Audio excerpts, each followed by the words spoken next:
এই মুহূর্তে হবিগঞ্জে আছেন সহকর্মী রাশেদ আহমেদ খান। বৈরী আবহাওয়ার খবর জানতে সরাসরি চলে যাব তার কাছে।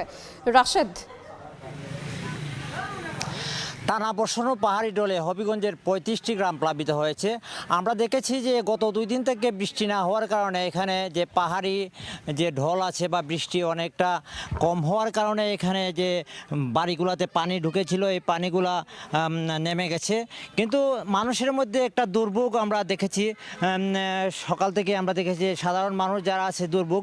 তবে একটা আশার কথা হচ্ছে সময় টিভিতে আমরা এই দুর্ভোগ নিয়ে রেগুলার গত 2-3 দিন যাবত আমরা লাইভ করছি মানুষের, যে কারণে আজকে জেলা প্রশাসন অবগত হয়ে সময় টিভির এই নিউজ অবগত হয়ে জেলা প্রশাসন এই যে দুর্গত মানুষের পাশে দাঁড়িয়েছে। আমরা দেখেছি যে জেলা প্রকল্প কর্মকর্তা সাদউদ্দিন জাহাঙ্গীর সাহেব উনি এই যে দুর্গত মানুষের জন্য ত্রাণ নিয়ে এসছেন এবং তারা আসলে যে সাধারণ মানুষ যারা আছেন খেটে খাওয়া মানুষ কিন্তু অনেক কষ্টের মধ্যে আছেন, স্থানীয় চেয়ারম্যান সহ এই ত্রাণ নিয়ে আসাতে যে যারা দুর্গত মানুষ যারা অর্ধাহারে অনাহারে ছিলেন তাদের মুখে হাসি ফুটেছে। এটা আমরা মনে করি যে এই যে এই ত্রাণ বিতরণটা এটা সুষ্ঠু হচ্ছে এবং আমরা সকাল থেকে আমরা দেখেছিলাম যে তাদের আসলে ঘরে কোনো খাবার ছিল না, কিন্তু আজকে তারা এই ত্রাণের চাল এবং বিভিন্ন সামগ্রী পেয়ে তারা অনেকটাই খুশি। তারা জানিয়েছেন যে আরও যারা আছে এই এলাকার যারা ত্রাণ পাননি, জেলা প্রশাসন থেকে জানানো হয়েছে যারা এখনও পাননি তাদেরকে এই ত্রাণ ধীরে ধীরে পর্যায়ক্রমে সবাইকে ত্রাণ দেওয়া হবে এবং প্রকল্প কর্মকর্তা সহ যারা আসছেন তারা জানিয়েছেন যে তারা আসলে সকাল থেকে সন্ধ্যা পর্যন্ত তারা দুর্গত এলাকায় চেষ্টা করছেন তারা ত্রাণ দেওয়ার, কিন্তু আসলে সব জায়গায় যেহেতু বৃহৎ এলাকা 35টি গ্রাম প্লাবিত হয়েছে সব সময় সব জায়গায় পৌঁছানো সম্ভব হচ্ছে না।